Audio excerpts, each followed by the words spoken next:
Hamid Al-Ghazali dalam Ihya Ulumuddin mengatakan, beda ilmu fiqih dengan ilmu tasawuf itu satu aja. Ilmu fikih mengetahui ibadah sah atau tidak sah, sunnah atau bid'ah, boleh atau tidak boleh. Orang mengira ini ilmu segala-galanya. Akhirnya sekarang anak-anak muda pada doyan ngomong sunnah bid'ah, ya kan? Padahal itu belum semua. Itu baru sepertiga bagian agama kita. Sepertiganya di akidah, sepertiga pelengkapnya, penyempurnanya adalah ilmu tasawuf. Apa kata Imam Ghazali menjelaskan hadis ihsan tadi? Jika fikih mengetahui halal haram, boleh tidak boleh, sunnah bid'ah, sah batal, maka ilmu tasawuf ini lebih unik. Ma'rifatur rad wal qabul, mengetahui amal diterima atau ditolak, ditolak atau diterima. Canggih nggak Pak? Antum bisa detect nih, ini amal saya diterima apa enggak, itu bisa ketahuan Pak di dunia. Kan selama ini orang bilang hanya Allah yang tahu. Enggak, kita bisa tahu. Ada indikatornya. Ada indikatornya.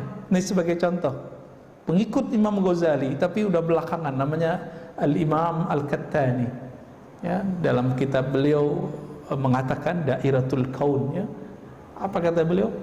Ciri paling sederhana ibadah orang tidak diterima, contohnya sholat, habis sholat langsung kabur Pak. Ini ciri-ciri sholatnya dilempar langsung sama dia. Pernah nggak ngeliat atau kita merasakan itu?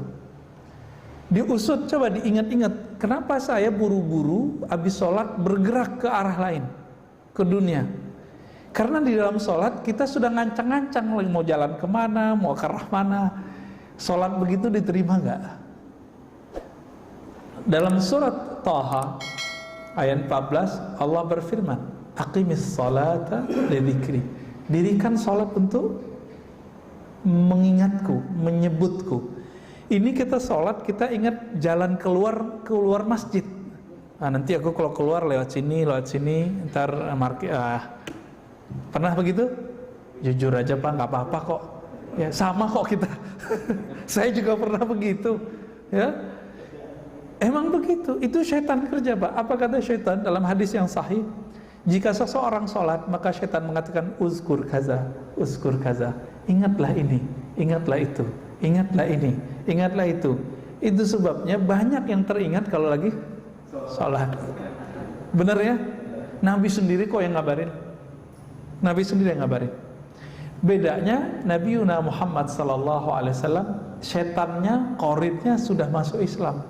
Maka syaitan dan qarinnya udah nggak berdaya memperdaya Nabi. Justru ikut sholat sama Nabi Sallallahu Alaihi Wasallam. Nah kita kan qarinnya belum Islam semua nih Pak. Yang punya hak mengislamkan qarin cuma Al-Ghaus, namanya wali tertinggi. Kalau di fikih namanya mujtahid, imam mujtahid. Kalau ini Imam Al-Ghaus, bukan namanya Ghaus, bukan. Itu gelarnya. Kalau di akhir zaman ya Imam Mahdi, ya, hanya itu yang bisa mengislamkan. Saya nggak bisa mengislamkan ya Pak, itu bukan otoritas saya ngabarin doang, ya. Nah sekarang kita masuk, ya. Jadi tasawuf apa tadi? Ilmu mengenai ihsan. Apa faedahnya? Mengetahui amal diterima atau ditolak. Maka Nabi kasih kabar gembira, ada orang yang diterima amalnya 1/4, ada yang 1/3, ada yang setengah, ada yang 2/3, ada yang semua, ada yang enggak, 10% aja Pak. Kabar gembiranya Pak, alhamdulillah masih diterima lah walaupun cuma berapa gitu, ya. Kita bisa tahu itu Pak. Habis sholat itu kita zikir. Kenapa habis sholat itu zikirnya istighfar? Kan kita sudah diampuni seharusnya. Kan Nabi mengatakan sholat 5 waktu itu seperti seseorang punya sungai di depan rumahnya, lalu dia mandi 5 kali, betul? Hadis ini masih ingat? Ya. Tapi kenapa ba'da sholat masih istighfar? Itu istighfar bab terima atau tidak terima. Maka ini kabar gembiranya Pak. Ciri-ciri sholat kita dimaklumi oleh Allah, kita mau istighfar habis sholat. Tapi istighfarnya harus dinaikin, bukan istighfar dosa fisik saja. Tapi sudah masuk istighfar minta ampun dari sholat yang tidak khusyuk, dari zikir yang tidak daim, yang tidak langgeng di kolbu. Sembari kita sholat, itu kan pikiran kita kemana-mana. Jadi pikiran itu mau kemana, kolbu ini mau kemana gitu. Kolbu itu hanya maunya satu, Allah. Pikiran maunya selain Allah. Berperanlah di situ. Kita mengistighfarkan itu, insya Allah Allah maklumi nanti. Itu maksudnya. Maka jangan-jangan ibadah kita yang diterima bukan sholatnya, tapi istighfarnya. Gitu Pak. Nah, ini yang sering saya sampaikan ketika Nabi bersabda bahwa Allah berfirman dalam hadis qudsi, wahai hambaku, jika engkau tidak merasa berdosa, aku akan datangkan generasi baru yang merasa berdosa, lalu mereka minta ampun kepadaku, fa'aghfiru lahum, lalu aku ampuni mereka. Kita ini pernah merasa berdosa enggak? Itu dia. Inilah ilmu tasawuf. Cuma karena istilah ini ditolak banyak orang, ya, jadi saya sekarang menjadi ghuraba, Pak, jadi gharib, ya, jadi asing udah. Karena ustadz muda udah gak mau ngomongin ini. Malu, katanya takut ditinggal jamaah. Bapak mau ninggalin saya? Kira-kira gimana? Mau ninggalin gak nih? Ya.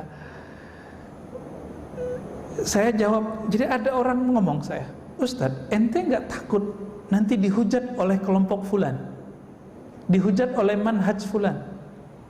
Ente gak takut nanti ditinggal jamaah? Ada Pak yang negur saya begitu. Jawaban saya apa? Afwan akhi, saya berdakwah bukan untuk diikuti fulan, bukan untuk dipuja si fulan, tapi saya mengajar berdakwah ilallah. Saya belajar untuk membawa diri saya kepada Allah dan mengajak kawan-kawan kita kepada Allah semampu kita. Jika tidak mau ya sudah, ya. Udah gitu aja Pak kita jawab. Dan sampai hari ini dia gak mau ngajarin tasawuf, ya. Kalaupun ngajarin itu dikasih judul lain. Kita katakan, mau sampai kapan ente begitu? Ya. Di zaman sudah begini, orang sudah terang-terangan memerangi ahlus sunnah, perangkat-perangkat ilmu ahlus sunnah. Ini jangankan tasawuf Pak, mazhab aja ditentang sama mereka. Apa kata mereka? Tidak ada mazhab dalam Islam, tidak boleh ikut mazhab. Para imam mazhab melarang ikut mereka. Dipakai kalam-kalam itu. Imam mazhab seperti Imam Syafi'i ketika mengatakan la tuqalliduni, jangan taklid kepadaku. Beliau ngomong ke siapa? Ngomong ke kita atau ngomong ke siapa? Kira-kira ada bayang-bayangin nih.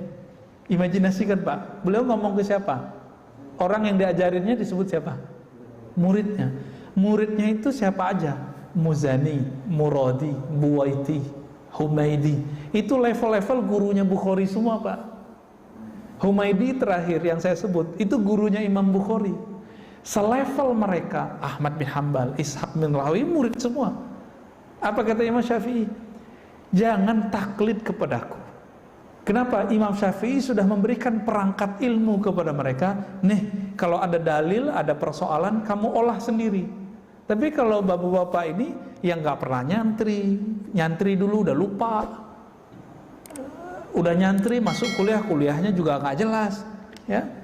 Ini berapa tahun UIN IAIN itu terjajah oleh kurikulum yang gak jelas, ya.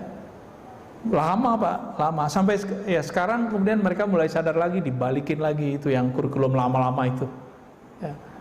Lama buku terjemah yang dibaca. Akhirnya kawan-kawan kita santri-santri masuk UIN IAIN gak bisa baca kitab lagi Pak. Padahal mereka lebih vokal daripada yang tamatan Timur Tengah. Timur Tengah kan gak ada presentasi.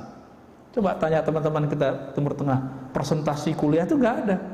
Maka kalau ngomong tuh ngedoktrin kebanyakan, ya, gak semua. Kalau anak UIN, anak IAIN, enggak. Mereka ketika menjelaskan sesuatu itu ya bisa berkilah dulu, berteori dulu, karena udah biasa berdebat. Cuma baca kitabnya udah mulai longgar. Nah, saya 7 tahun mengajar di UIN sampai 2019. Saya menghidupkan dari 2012 itu saya menghidupkan ngaji kitab. Jadi kuliah itu ngaji kitab, dibawa ke teater, semua kelas tuh pakai kitab. Sempat lumayan hidup itu kajian kitab ya, tapi takdir Allah saya meminta supaya didekatkan dengan ahli Quran, ya kita jadi pindahnya ke Institut Ilmu Al-Quran. Cuma saya lebih nyaman ya, secara rohani saya lebih nyaman. Cuma kita berharap UIN IAIN sebagai corong ahli sunnah nanti bisa kembali ke khitahnya. Amin ya rabbal alamin. Biar nggak dituduh liberal lagi ya. Apalagi ada buku tuh pemurtadan di IAIN. Ini kan nggak benar nih sebenarnya.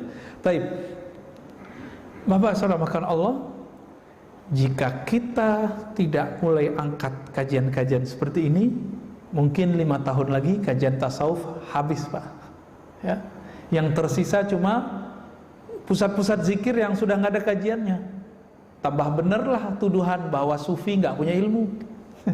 Dulu Imam Syafi'i mengatakan sufi itu kasulun jahul, udah pemalas, jahil lagi. Kenapa? Ada dulu orang berpakaian sufi. Sufi itu pakaiannya dulu suf, pakaian wol. Wol itu dulu pakaian murah Pak. Sekarang kan pakaian mahal. Kalau kita musim dingin pergi ke subtropis itu mahal itu baju. Ya. Imam Syafi'i melihat ada orang pemalas nggak mau ngaji, nggak mau bekerja dan jahil, pakai baju sufi, maka beliau sindirlah, ya sufi ya begitu. Diabadikanlah kalam ini dalam kitab Manaqib Imam Syafi'i karya Imam Al-Baihaqi. Tapi di bagian lain Imam Syafi'i memuji sufi, kok ini nggak ditampilkan dalam diwan-diwannya, syair-syairnya. Bahkan beliau mengatakan, aku belajar dari kalangan sufi satu kalimat yang sering kita dengar semenjak kita kecil, al-waqtu sayfun. Pernah dengar? Waktu itu adalah pedang. Jika engkau tidak menebas dengannya, engkau akan ditebasnya. Itu kalam siapa Pak? Kalam sufi, bukan hadis Nabi. Dalilnya apa? Wala takun minal ghafilin. Surat Al-A'raf ayat 205. Jangan kamu jadi orang yang lalai dengan waktumu, dengan masamu. Diturunkan makna itu oleh sufi menjadi al-waqtu saifun. Dulu saya konsen kajian hadis, sibuk ngurusin hadis dhaif, sahih, dhaif, palsu. Ya, tapi jenuh juga Pak ya. Ilmu hadis itu kan ilmu alat, bukan ilmu maksud, bukan ilmu tujuan. Ada keras gitu di hati saya, kok aku merasa kayak suka nyerang orang ya, nyerang ustadz siapa yang hadisnya nggak sahih gitu. Akhirnya saya kemudian kembali ke kajian ahli sunnah yang kajian akidah. Kajian akidah bertahun-tahun kita buat daurah. Ternyata nggak bisa juga menenangkan hati saya. Apa yang bikin tenang hati saya ketika belajar kitab ini, ilmu tasawuf. Nah, maka saya sedang berbagi sharing pengalaman ketenangan itu. Semoga nanti Bapak Ibu memburunya, mencarinya sendiri. Ya, cari gurunya, cari ahlinya.